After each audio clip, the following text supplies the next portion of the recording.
pangalan.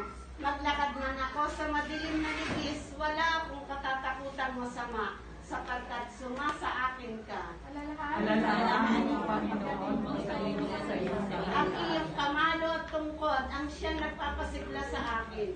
Pinakakain mo ako sa harap ng aking mga kalaban.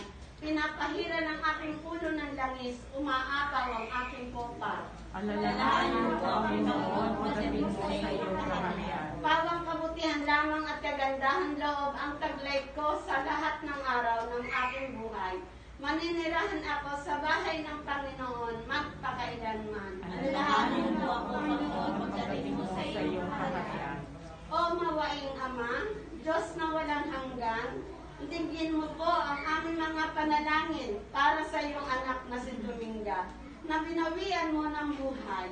Pagkalooban mo po siya ng liwanag, kaligayahan at kapayapaan.